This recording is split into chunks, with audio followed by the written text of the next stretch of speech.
A hot summer day was slowly slipping into evening when Michelle Harper, a striking woman in an elegant dress, entered the code on her gallery door. She was late for an important meeting with a buyer, and she was annoyed to have to return unexpectedly. Luckily, the gallery was almost empty today, the perfect time to work and have a few minutes of solitude. The sudden sound of the doorbell broke the silence. Surprised, she turned to the entrance and saw a young courier. Tall, with a casual smile and tousled dark hair, he looked a little nervous, but brave at the same time. "Mrs. Harper?" he called out, handing her the package. Michelle nodded and took the package. The young man met her gaze, and something more than just formal courtesy flashed in his eyes. "I'm Kyler. I work for the delivery service," he introduced himself, his voice softening noticeably. "If you need anything, I can make an extra route for you or arrange the delivery to suit your needs."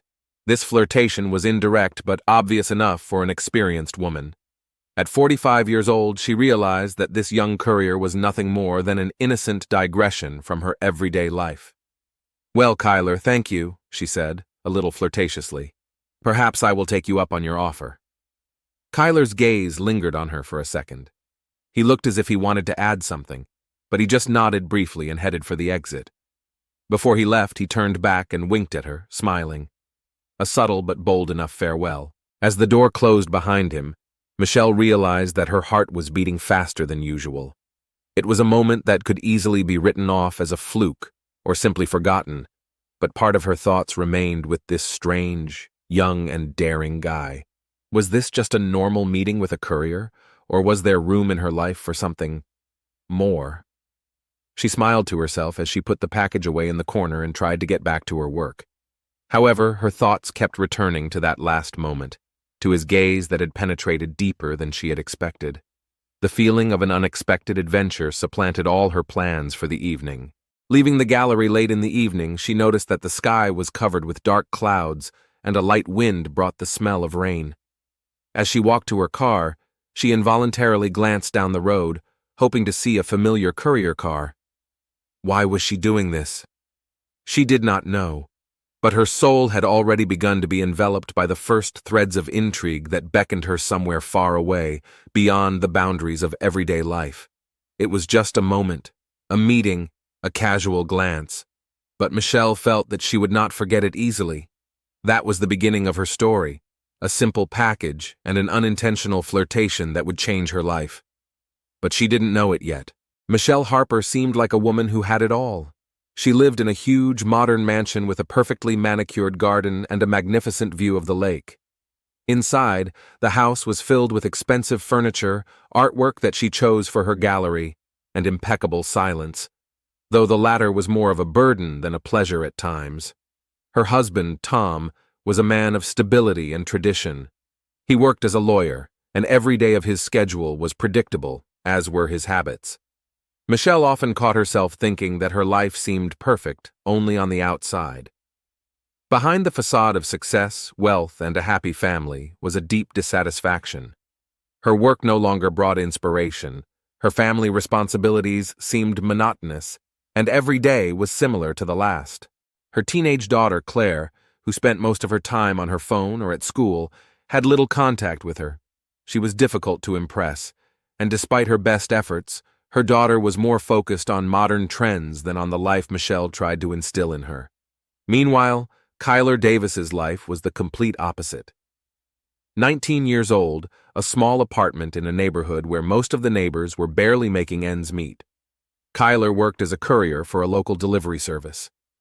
This job helped him save a little for the future, although his plans were vague and uncertain.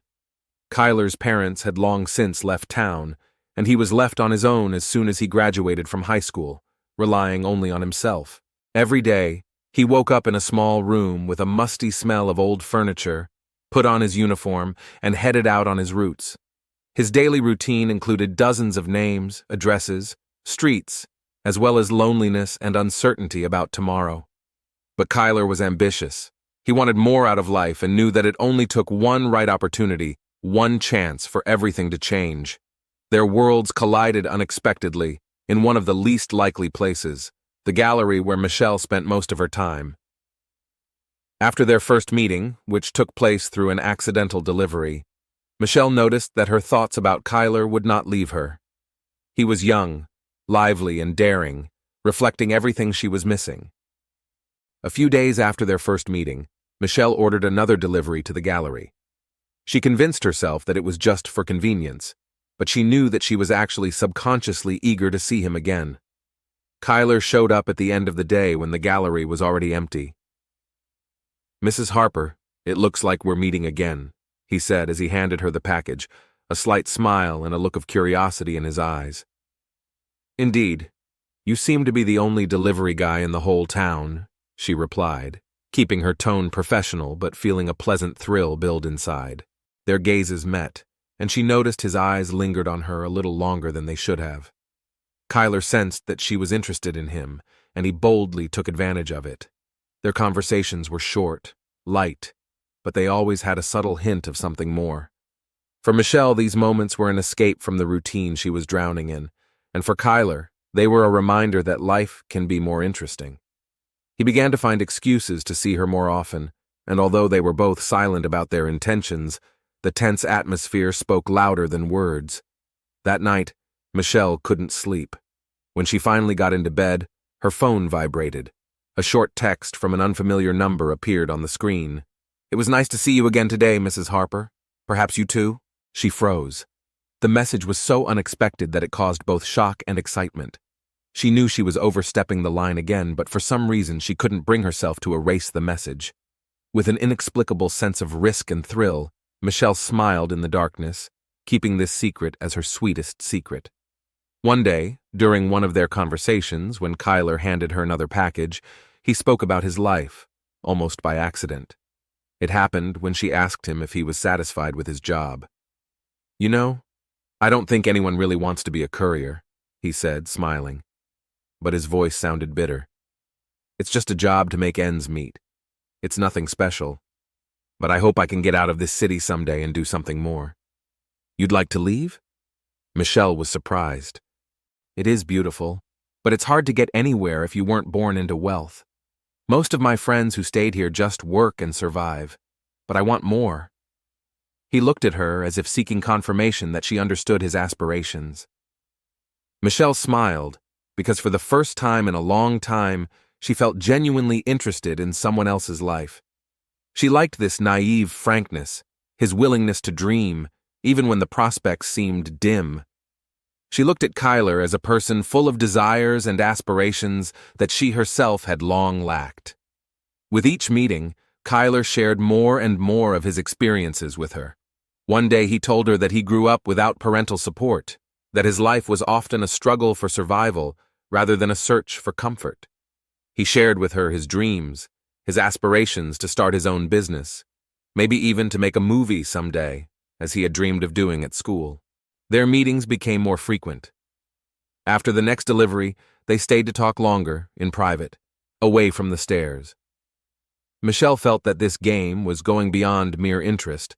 She wanted to support him, to help him realize his dreams, but at the same time she was drawn to this young man in a completely different way. For the first time in a long time, she felt energy, a keen interest that she had been hiding from herself.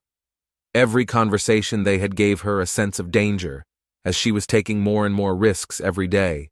Her life, which had seemed perfect, was coming apart at the seams. She knew that her fascination with Kyler was out of line, but she was unable to stop the urge. Although she felt a little anxious in her heart, she was also attracted to the idea of new sensations and an impulse that would bring vivid emotions back into her everyday life. Their romance developed rapidly. Michelle and Kyler met more and more often, first on deserted beaches late at night when the sun was setting, and then in cozy hotels on the outskirts of the city. She felt young again, enthusiastic and full of the energy she had been missing. Her life, which had previously been scheduled by the minute, now seemed chaotic and risky, and she was truly excited about it. Each meeting with Kyler revitalized her, as if lifting the burden of years. Kyler, on the other hand, was enjoying the new opportunities that were opening up for him. He admired the luxury and confidence with which Michelle lived. Her home, elegant and stylish clothes, expensive jewelry, All of this seemed to him to be the embodiment of the world he had only dreamed of. But apart from material things, he liked the fact that such an adult and self-sufficient woman needed him, a young guy with empty pockets and big ambitions. However, thin cracks began to appear between them.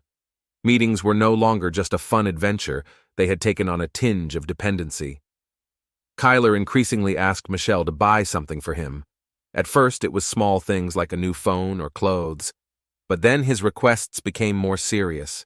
He said that he needed help to finally start the life he had repeatedly told her about. "Michelle," he said one evening, holding her gaze longer than usual, "I don't want to be a courier for the rest of my life. I have a plan. I can start my own business, but I need money. If I earn money, I can not only support myself, but also spend more time with you. Isn't that what you want?" Michelle hesitated. She wasn't used to being put in this position. She had always been in control of the situation, but now she felt that control slipping away from her. She tried to avoid talking about money, trying to keep the romantic tone of their relationship alive. "You don't trust me, do you?" he blurted out once when she tried to change the subject again. "I thought we were more than just a connection." "You're not just an acquaintance, Michelle." She was overcome with guilt. She knew that her situation was wrong, that the affair was taboo, but at the same time she couldn't bring herself to leave it. She had already invested not only money in Kyler, but also emotions that overwhelmed her. Kyler was increasingly using her weakness against her. Every time she started to hesitate about their relationship, he became cold and even aggressive, hinting that he might decide to leave. He reminded her that she was the reason he had a future and hinted that she was not just the object of his passion, but also the support he needed. Over time, Michelle noticed that he began to become greedy. He demanded more: time, money, attention. She no longer felt free. Every meeting, every conversation now contained a danger that had not been there before. His tone gradually changed from light flirting to demands and ultimatums. "Why are you trying to control everything?" he asked me sharply during one of their meetings. "You know I just want to be with you. You see how hard it is for me. Why can't you just support me?" His words made Michelle think. Everything in her life had always been structured and predictable, but now she felt confused and stuck. She didn't want to lose him, but at the same time she realized that their relationship was becoming dangerous. Kyler knew how to push her weaknesses, and she no longer felt the same lightness she had at the beginning of their affair. One evening, when Kyler again demanded money from her for a business idea, she finally decided to have a serious conversation. She tried to explain that she couldn't go on like this, that it was destroying her peace of mind and making her afraid, but he just smiled skeptically. "Fear?" he asked again. "I think you're afraid of losing me, because then you'll go back to that boring life you ran away from. Think about it, Michelle. Are you ready for that?" His words were cruel, but they contained a kernel of truth that pierced her to the core. She was really afraid to go back to her old routine, to a life where there was no room for passion. She gave up again, even though she realized that it had all become a kind of trap. Every next meeting was now tinged with a hidden threat. She felt that she had less and less control over the situation, that Kyler was now the only person she could not leave. But her internal anxiety, tension, and fear of losing her freedom cast a shadow over their romance, turning it into something dangerous and painful. And although she continued to order things, meet with him, investing more and more resources and energy, somewhere deep down, Michelle realized that this story had to end. The only question was how and when. Michelle was sitting in the semi-dark living room, holding a glass of wine. The taste that had previously given her peace of mind now seemed bitter. Looking at her reflection in the window, she thought about everything that had happened recently. Her life, once calm and predictable, had turned into a series of anxious moments and risks. The sense of urgency that had seemed so exciting at the beginning of her affair with Kyler had now turned into an obsessive fear. Her feelings for her young lover no longer brought her joy. He was constantly demanding money from her, and his tone changed from a request to a blatant hint that he might cause her trouble. She realized that this relationship threatened not only her reputation, but also everything she had built for so long: her family, her career, her social position. and now she was faced with the only right, albeit painful alternative: end the relationship. When she called Kyler, he didn't answer right away. After several long rings, his voice sounded irritated, as if he was anticipating an unpleasant conversation. She gathered her strength and said clearly that she couldn't go on. "This doesn't make sense anymore, Kyler," she said, feeling her voice tremble. He was silent for a few seconds and then exhaled loudly, as if he could barely contain his anger. "You want to throw me out of your life just like that? After everything I've done for you?" His voice sounded hurt and indignant. "We both knew this couldn't go on forever," she tried to explain. "This has gone too far, and I can't take any more risks." There was silence on the other end of the line.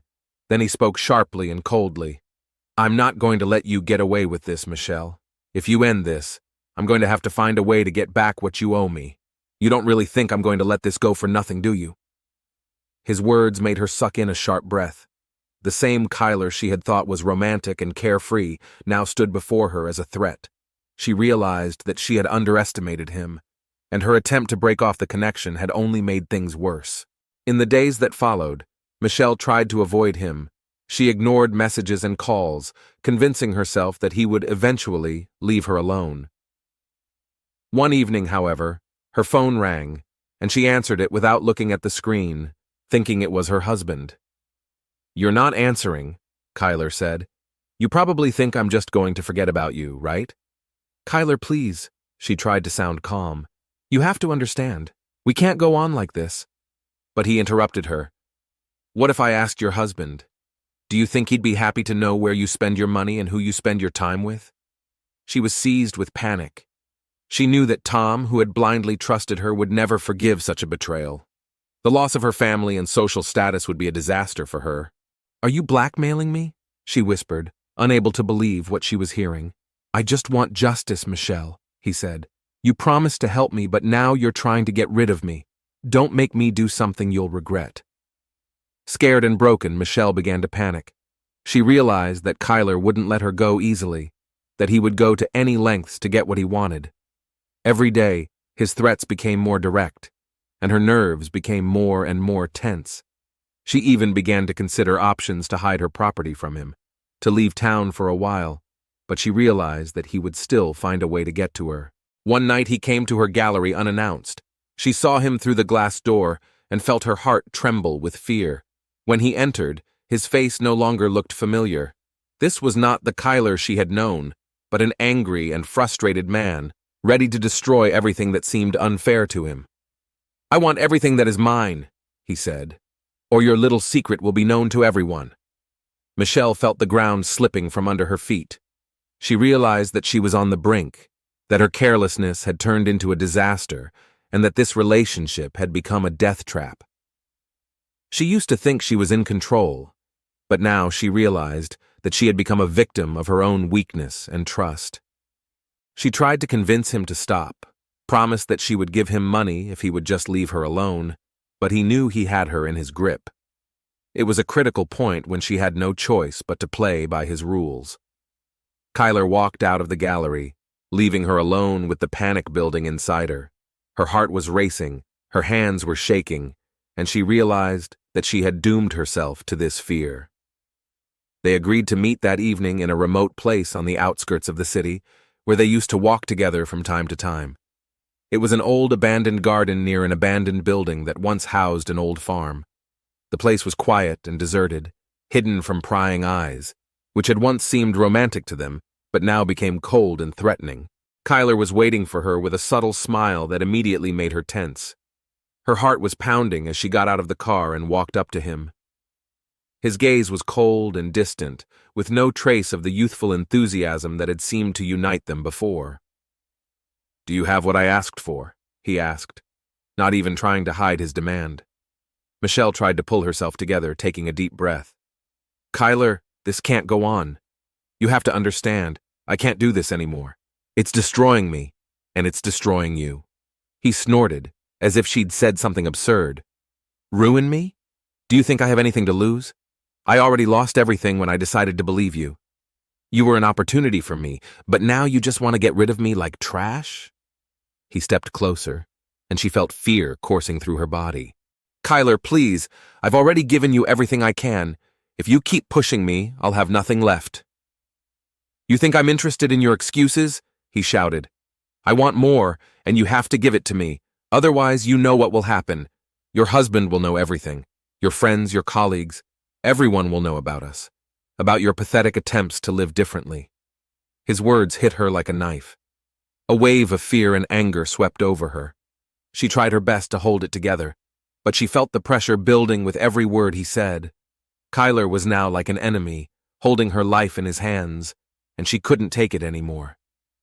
"You don't have me in your hands anymore, Kyler," she whispered, barely controlling her emotions. But he just smiled ironically, taking another step toward her. "You don't have a choice, Michelle, and you know it." His voice, cold and defiant, awakened something dark and uncontrollable in her. In a moment of blind panic, without thinking straight, she grabbed a rock that was lying on the ground next to her and, without hesitation, hit him over the head. Kyler recoiled, looking at her in surprise, but before he could say anything, she hit him again, harder. His body staggered, and he fell to the ground without making another sound. A second of absolute silence hung in the air. Michelle stood there, breathing heavily, looking at what she had done. Her hands were shaking, and her heart was beating as if it was ready to burst out of her chest. Her mind tried to comprehend what had just happened, but the image in front of her eyes, Kyler's motionless body, lifeless and cold, made it all too clear. She had just killed him. The reality of what had happened began to break through the fog of panic. Michelle felt her legs give out, and she had to sit down on the ground. Tears rolled down her face, but she didn't even notice them. Their entire acquaintance, moments of joy and doubt, despair and pain, and now this flew before her eyes. She could not believe that this was real, that her life had come to such an end. She realized that she had to act. She could not leave it like this.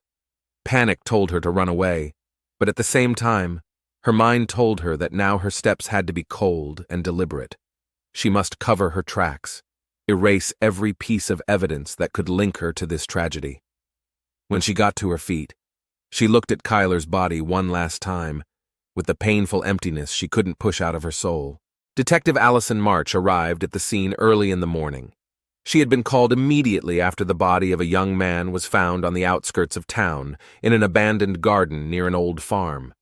Allison was known for her attention to detail, which often seemed invisible to others. She had seen many such cases, and knew that it was the small details that could make the difference. Kyler Davis's body was lying on the ground, and it was clear that he had not defended himself. His clothes were lightly dusted, and his head bore marks from a strong blow.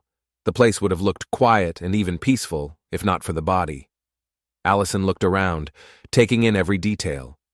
She walked over to the body, bent down, and noticed a small detail, a piece of thin cloth that had caught on a branch of a nearby bush. The material looked expensive and clearly did not belong to the victim. She immediately ordered it removed and sent for examination. Her trained eye told her that this fragment could have belonged to a woman's clothing. Then she noticed the footprints on the ground. The footprints were uneven, as if someone had walked along the same line several times. Allison noticed 2 different pairs of prints. One pair was larger and matched Kyler's men's boots, and the other was smaller, probably a woman's. This suggested to her that there was definitely another person present, and they appeared to have been standing around for quite some time before it ended so fatally. She also noticed light tire marks on the ground from a car that seemed to have stopped near the crime scene. They appeared to be narrow, like those of an expensive car. The tires left a specific pattern that could indicate a particular model. The next stage of the investigation was to review the surveillance footage. The crime scene was in a remote corner of the city, but the main road at the entrance to the old farm was still equipped with cameras covering the driveway. In one of the videos, she noticed a car driving toward the old farm late at night that roughly matched the description. Tracking the video, Allison saw the car stop for a few hours and then head back toward town. Although the license plate was not clearly visible in the video, the make of the car and the time it was at the scene matched the time of the crime. Allison focused on this data and realized that the owner of the car would be the key to the solution. She ordered a search of all cars of a similar model registered in the neighborhood to identify a possible suspect or witness. In the course of the investigation, she also began to look into Kyler's identity. Several of his acquaintances, with whom she had already spoken, could not hide the fact that he had been extremely agitated lately, and often spoke of finally having a golden opportunity. Allison gathered information about his background, and quickly realized that this young man had ambition, but not enough opportunity. He was trying to find a way to succeed, and it seemed that someone was helping him. Finally, during a conversation with his neighbors and co-workers, it turned out that he had recently been seen with a middle-aged woman who looked wealthy. This led Allison to believe that they may have had a personal connection that turned out to be dangerous. This woman is the key, Allison thought. She could be involved in his life in ways we don't yet understand. Putting all the pieces together, she began to form a picture of what had happened. An inconspicuous piece of cloth, footprints of different sizes on the ground, surveillance footage. Everything pointed to the fact that this was not just an attack or an accident, but a well-disguised crime, caused by a conflict of interest and a secret affair. Allison felt that she was getting closer to the solution. Now all she had to do was find the woman who was likely at the center of this tragedy. Slowly but surely, Detective Allison March was getting closer to the truth. The details and clues she collected began to form a clear picture. The intuition that Michelle Harper, a local gallery owner, was the woman behind Kyler Davis's story was reinforced by new evidence. Next, the detective focused on checking her alibi and possible testimony that would confirm her suspicions. Allison decided to visit Michelle to ask her some questions. Harper agreed to the meeting, but she seemed anxious, though she tried not to show it. She met the detective in her gallery, where she always felt confident. Today, however, her tension was palpable. "Mrs. Harper," Allison began, looking closely at the woman's expression, "we know that you had an affair with Kyler Davis. You knew him quite well, didn't you?" Michelle was confused. Her face darkened for a moment, but she quickly regained control. "Yes, I knew him. He was a courier who often delivered my orders. We talked," she explained, trying to remain calm, "but that's all." Allison looked at Michelle with the insight of an experienced detective. "Or did we just talk? I have information from witnesses that you met him outside of work. In fact, we found footprints that put you at the crime scene." Michelle tried to hide her surprise, but she couldn't help the anxiety that was reflected in her eyes. She realized that her previous attempts to put it all behind her had failed. Detective March was not someone to be fooled. Sitting in front of Allison, Michelle felt her strength leave her. After a few minutes of silence and hard thought, she broke down and confessed. She told everything, how this relationship started with innocent interest, how it quickly turned into an affair, and then into blackmail and manipulation. Kyler had become a threat to her life, to her well-being, and one night when their argument reached a critical point, she couldn't help herself. "I didn't know it would go this far," Michelle whispered, looking down at the floor. "I wanted to stop him. He pressured me, demanded it, threatened me. I didn't know what to do, and at that moment, I just couldn't control myself." Allison maintained a cold, professional calm as she watched the broken woman. She had heard stories like this before, but each time such tragedies struck her. Is it possible to justify Michelle? It's hard to say. She crossed the line, and now the truth about her life has come out. Michelle Harper's trial was a high-profile event in a small town.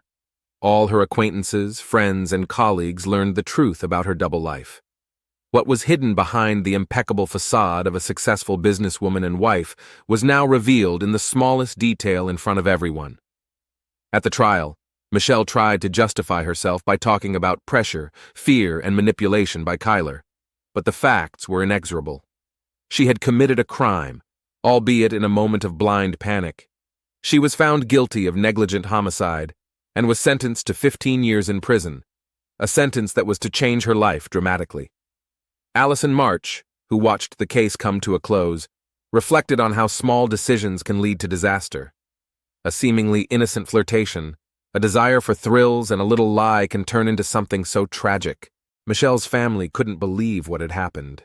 Her husband, Tom, initially refused to believe that his wife, a woman he considered a model mother and partner, could be capable of such a thing. But when the truth about her affair with Kyler, and then the murder, began to surface, he felt not only shocked but also a deep sense of betrayal. He could not comprehend how Michelle, whom he trusted, could hide such a double life. Her betrayal had destroyed their marriage, and the fallout from the scandal had undermined his reputation and peace of mind. It was also an incredible blow to their daughter Claire. The teenager, who was already at a conflicted age, was confronted with the terrible truth about her mother. Claire felt lost and confused. She couldn't accept the idea that the woman she knew and loved was so mysterious and capable of such acts. At first she felt anger and disappointment, and then, when everything became known, she felt shame and pain from public condemnation. School, friends, acquaintances, everyone knew about her mother, and this became an unbearable test for the girl. Kyler's family, unlike Michelle's, suffered a loss that could not be recovered. His grandmother, with whom he grew up and who supported him with all her might when others turned their backs, was devastated. For her, he was the only joy in her life. His death was a terrible injustice, especially because of the circumstances under which it happened. When the truth about Kyler's relationship with Michelle and his blackmail came to light, she felt not only grief, but also deep anger. She couldn't believe that an adult, wealthy woman had dragged him into her dangerous games and then ended them so brutally. She blamed not only Michelle, but also the system that did not protect him, did not give him a chance for a better life. Kyler was young and may have made bad choices, but his grandmother believed he deserved a second chance, and that chance was taken away from him. This story has left a deep mark on the lives of all those involved, exposing human weaknesses, irresistible passions, and the price of every choice.